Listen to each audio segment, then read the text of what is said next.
in terms of things like infrastructure or the availability of laptops, tablets for your staff. Have you found that that's not a big problem for you in India, that people can work from home?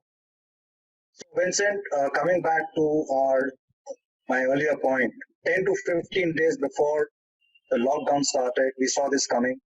We created an emergency response team within the office. That team had to go through every single detail of employee safety, business continuity, and also response to people, anyone who may turn COVID positive. So there are these three criteria. And one of the things about business continuity was that we were very fortunate to have thought of this, and actually we rented out 50, 60 laptops to ensure that our staff would be able to work from home, especially the finance guys, because India was approaching the year end. March 31st is our financial year closing. So they had to be ready for audits, to close the books and wrap up this stuff. So we made sure that all our employees had laptops, especially the critical ones, who were supposed to support the business, and we were able to get past. We have had no infrastructure problems at all. Fortunately, our internet services are fairly strong in India. Maybe the internet speed could be a bit higher, but overall it's been stable. The internet service companies have really risen to the task of providing us good services, and we've discovered that work from home is incredible. We put in a lot more productive hours, and the flip side is we also work longer hours. I mean, it's unbelievable.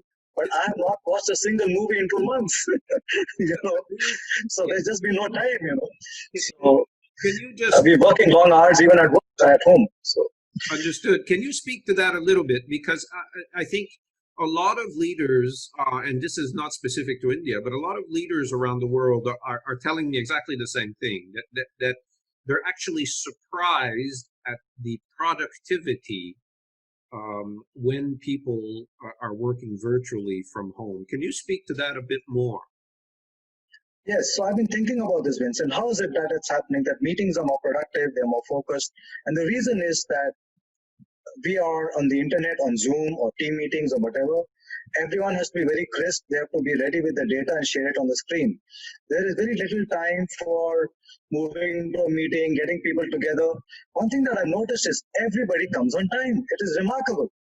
No meeting starts later than 3 minutes or 4 minutes, whereas in the office, you're waiting for 10 minutes, 15 minutes for somebody to come in.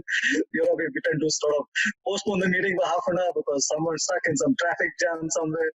So, this is happening, and this brought in a lot more efficiency. And frankly, I think people are a lot happier.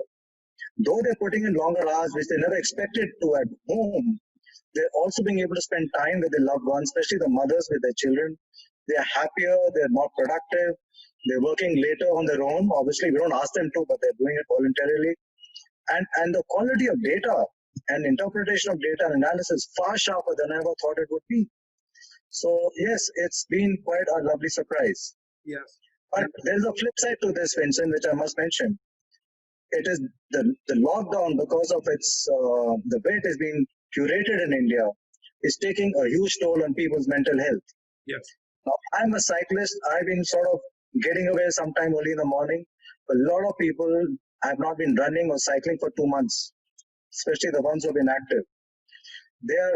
They're stuck inside their homes. They're not going out. They're frightened to go out. So that is taking a toll on people's mental health. Some are showing signs of anxiety, stress, trauma, job insecurity, salary cuts, because we don't know, what kind of salary cuts we'll have to keep on instituting if we do, because we don't know when the economy is going to open up or when the malls are going to open up. That's the only source of income for us. So yes, it's pretty frightful. At the same time, India has been going through a lot of other stuff as well. We've had 2 major cyclones hit us just a few days ago, day before yesterday in Mumbai. And then before that, in the east of India, it hit Calcutta, one of the biggest cyclones in years.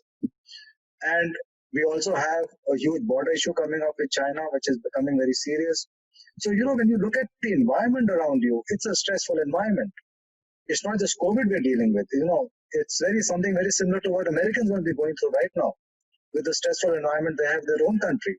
Yeah. With the protests going on at the moment. So Dhruv, as a leader, you know, being cognizant of the impact this is having on people's mental health, what are some of the things that you and your team are trying to do to help people cope with this? One of the first things we did right in the beginning was uh, is to get people engaged, to do fun activities in groups.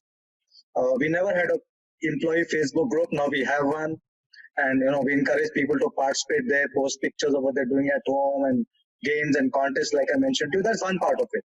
The other part of it was to keep the active minds of the young people who used to work in the stores engaged. So we started running SOP training, process training, product service programs, and stuff like that. So that's been happening consistently for the last 2 months. The other part is I have a catch up with my team, many times in a week. So we've stuck to the rigor of some established weekly meetings that we had pre-COVID. We've stuck to those. We have not diverged from that process at all. And even though it's putting some pressure, but we stick to those routines. So the engagement is on.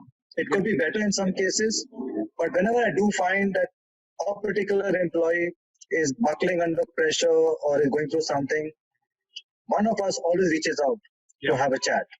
So that's important to remain available. I've told my team I'm available for them 24/7. And not that anyone bothers me too much, but that offer is always there, and we are all there together like one solid team, and that's what matters actually. And that really makes a big difference. I agree. I think that, and as I talk to many leaders, this notion of being present, this notion of having frequent interactions, and there's a slightly, to me, interesting aspect to this is in some cases people are reporting that their leaders have never been so present. In other words, they say, well, I actually have more contact with my leader than I had pre-COVID because I have more frequent one-on-ones, which I find very interesting from a leadership. Yes. And Vincent, I want to share something which is, I don't know how omnipresent it is in other countries, but it's very unique to India. I think maybe China are these WhatsApp groups. There are at least 20 of them in the company today, and you have different groups for different things going on. There's always engagement, pictures, photographs, customer interaction being shared all the time. And we share success stories of one or two stores that have opened recently. So that keeps the mood of the company pretty buoyant. Yes. Especially when there's something nice that happens. And it's good. It's nice to be able to take people across this journey. How well we are doing it, I don't know. Only time will tell. But we are definitely trying our best.